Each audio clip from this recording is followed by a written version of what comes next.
Buenos días, hermanos. En esta mañana quiero llevarles nuevamente a pensar en el poderoso Señor que tenemos y que de esa manera podamos ser alentados y consolados al comenzar la jornada.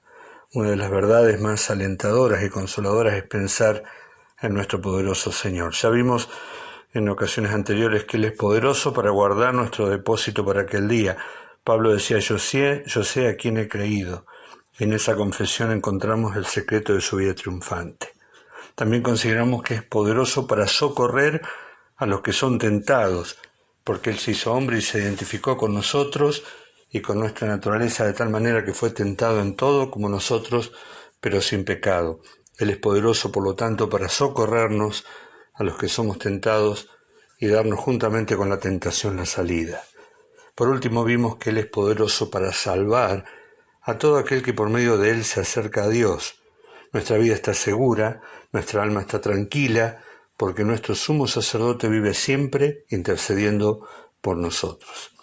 En esta mañana vamos a considerar otro aspecto de su poder, y el texto que vamos a leer se encuentra en la segunda carta de Pablo a los Corintios, 2 Corintios capítulo 9, el versículo 8, pero vamos a comenzar desde el versículo 6. Dice, pero esto digo, el que siembra escasamente, también segará escasamente, y el que siembra generosamente, generosamente también segará. Cada uno dé como propuso en su corazón, no con tristeza ni por necesidad, porque Dios ama al dador alegre.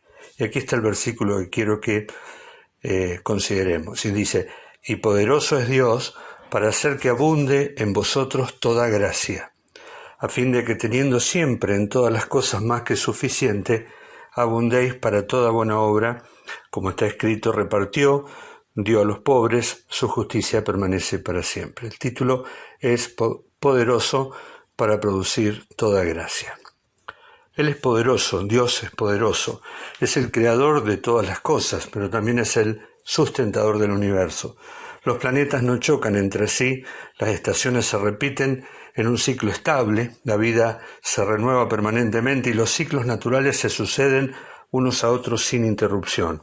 Nada escapa de su poder y control. Desde la vida cósmica, estelar de las galaxias inmensas y no descubiertas, a la vida atómica, si es que allí existe vida, porque ningún átomo se desintegra solo, ningún electrón deja de girar alrededor del núcleo, atraído por una fuerza poderosa y misteriosa. Ninguno se aleja de su rango, ninguno se aparta de su estructura a pesar de estar en constante movimiento. En todo se ve orden y organización, maravillosos, sí, un orden y una organización maravillosos, y es la intervención activa de un Dios poderoso que sostiene todas las cosas con su palabra poderosa. Él está detrás, dentro, delante y sobre todo. Pero ¿qué ocurre cuando pensamos en su obra en nosotros, en nuestras vidas? Muchas veces miramos nuestra vida y vemos que allí hay cosas que parecen imposibles, ¿verdad? Y muchas veces llegamos a pensar que aquel que mantiene todo el universo en su orden no va a poder con nosotros. Mi carácter, ese que está marcado a fuego por mi temperamento, ¿no? Yo soy así, no esperen cambios en mí, intenté muchas veces cambiar y no lo puedo hacer. Mi manera de pensar, mi manera de actuar tan personal e individual, tan clara como mi misma persona, inseparable de mí, pero tan carnal tantas veces y tan alejado de lo que se esperaría de mí. Es que todos somos hechos de barro, todos tenemos un pasado común, todos formamos parte de una raza caída, que se manifiesta de diferentes maneras en nuestra vida, pero todas esas manifestaciones generalmente son feas, desagradables y a veces hasta violentas. Todos somos orgullosos por naturaleza, somos barro. No hay esperanza para nosotros a menos que el gran alfarero trabaje sobre nosotros. La pregunta que se hacía el salmista, ¿cómo podremos estar en su presencia?, es la pregunta que se han hecho muchas personas a lo largo del tiempo. Y la respuesta es desesperanzadora, porque nosotros no alcanzamos, yo no alcanzo. ¿Cómo puede un cardo seco del desierto adornar la mesa del rey? Es ahí donde aparece la obra del poderoso Señor en nosotros. Pablo le está escribiendo a los Corintios una carta en la cual va a abordar un tema, uno de los tantos temas que él deseaba cambiar en ellos. Es un tema sensible, es el tema de las ofrendas, ofrendas para suplir las necesidades de los santos.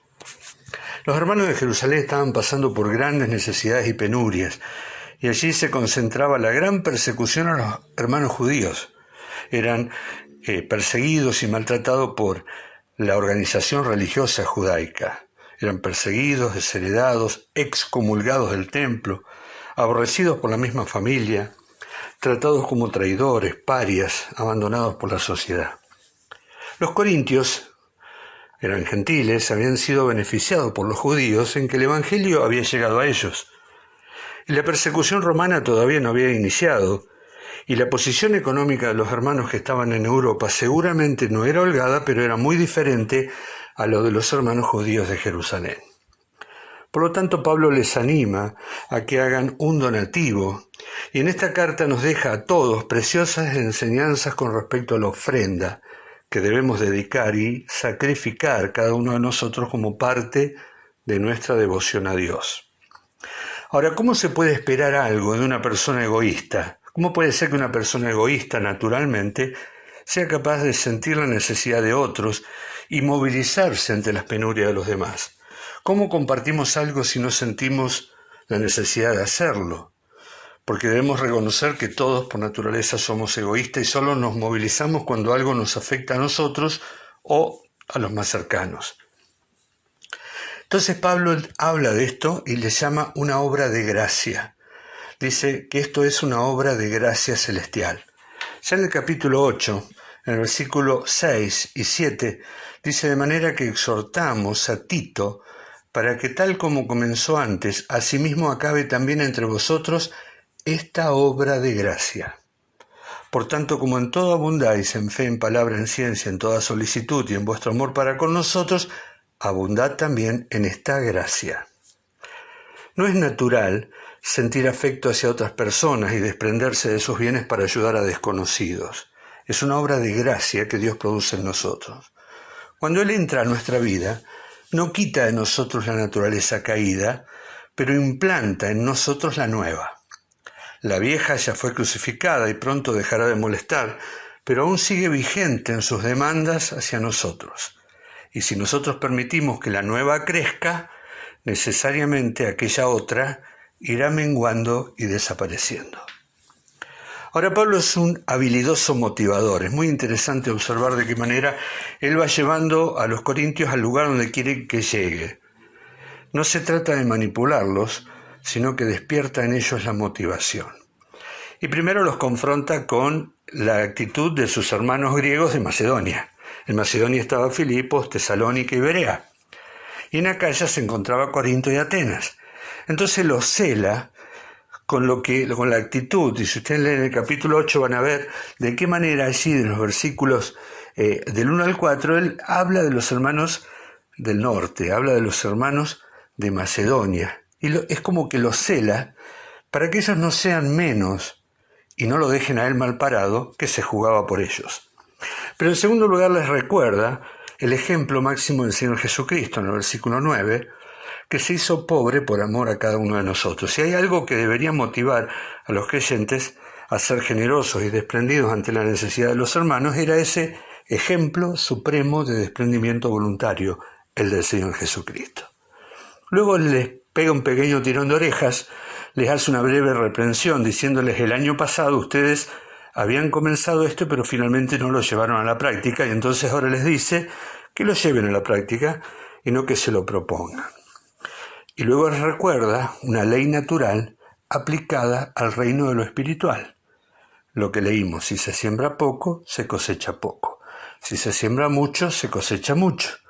Y esto tiene que ver con el propio beneficio de ellos al ofrendar, porque Dios ama al dador alegre, y luego dice: el que da semilla al que siembra y pan al que come, proveerá y multiplicará vuestro semillero, vuestra sementera, y aumentará los frutos de vuestra justicia para que estéis enriquecidos en todo.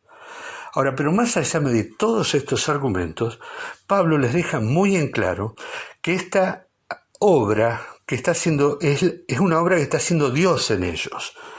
¿sí? Es el poderoso Señor actuando poderosamente en sus vidas. Poderoso es Dios para hacer que abunde en vosotros toda gracia. Escribiéndole a los Filipenses en el capítulo 2, verso 13, Pablo dice: Dios es el que en vosotros produce así el querer como el hacer por su buena voluntad. ¿De dónde te vienen esos deseos de dejar de hacer tu voluntad para comenzar a hacer la voluntad de Dios? ¿De dónde llegan esas ganas de alabar a Dios por sus bendiciones? ¿Cómo es que una persona básicamente egoísta comienza a ocuparse de las necesidades de los demás? ¿Cómo es que vencemos esa timidez y cobardía natural para concentrarnos en el destino espiritual de aquellos que nos rodean? No nace de nosotros. Desde su mismo origen es una obra de Dios. Es Dios quien obra en tu vida antes de que desees servir a Dios, antes de que te nazca el querer obedecerle, antes de que quieras hacer su voluntad. Es Dios quien despierta tu corazón para que lo quieras hacer. Pero no solo para que lo quieras hacer, sino que también te otorga el poder para llevarlo a cabo. Él actúa a través de esa palabra que en 7 días construyó el universo para despertar tu corazón a sus motivaciones, a sus deseos, a sus planes, a sus intereses, para que dejes las redes y la barca y te dediques a seguirle a Él sin considerar el costo y comiences a ser un pescador de hombres para su gloria. Pero Pablo no se queda en que Dios puede transformar nuestros corazones egoístas en dadivosos y desprendidos, sino que va mucho más allá. En el versículo 8 que estamos considerando de 2 Corintios 9, Pablo utiliza la palabra todo 4 veces. De 30 palabras que utiliza, 4 de ellas es todo o todas. ¿Qué significa todo? Todo significa, es una palabra inclusiva que indica plenitud, algo completo, que no dejó nada afuera. Y él habla de toda gracia, habla de todas las cosas, de todo lo suficiente y de toda buena obra. Dice que Dios es poderoso para hacer que abunde en vosotros toda gracia. No habla solo de la actitud desprendida en el ofrendar, que es el origen de este tema. Ahora dice toda gracia. ¿Se acuerdan? Por su obediencia, Dios hizo que José hallara gracia ante los ojos del carcelero. Dios hizo que José hallara gracia. Jehová hizo que los judíos, al salir de Egipto, hallaran gracia ante los ojos de los egipcios y le dieran todos los bienes al salir. Nehemías oró para que Dios le diera gracia ante los ojos del rey, y Dios le contestó. Esther halló gracia ante Asuero a la entrada de su presencia. Y así hay muchos ejemplos de lo que Dios puede hacer en nuestra vida si nos sometemos a su voluntad y somos sensibles a su palabra. ¿Qué fue lo que vio Bernabé al llegar a Antioquía y que lo dejó con la boca abierta de asombro? La gracia de Dios en esos gentiles. Pablo reconocía que estaba en el ministerio por la gracia de Dios. 1 Timoteo capítulo 1. También enseña Pablo que los dones espirituales son dones de gracia. Romanos capítulo 12. Predicar el Evangelio era una gracia para Pablo. ¿Crees que sos un miembro sin función en la iglesia? Dios te ha dado una capacitación que debes desarrollar. ¿Pensás que no es mucho?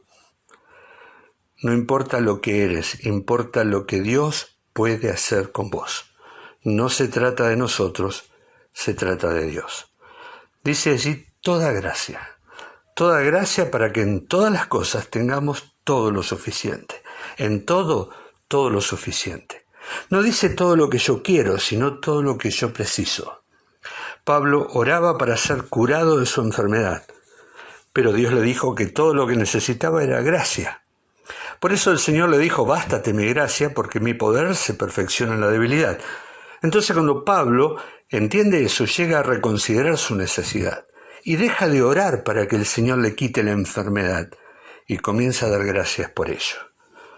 Todo lo que necesitamos está asegurado por su poder. Y no solo en cantidad, en la cantidad que nosotros estimamos.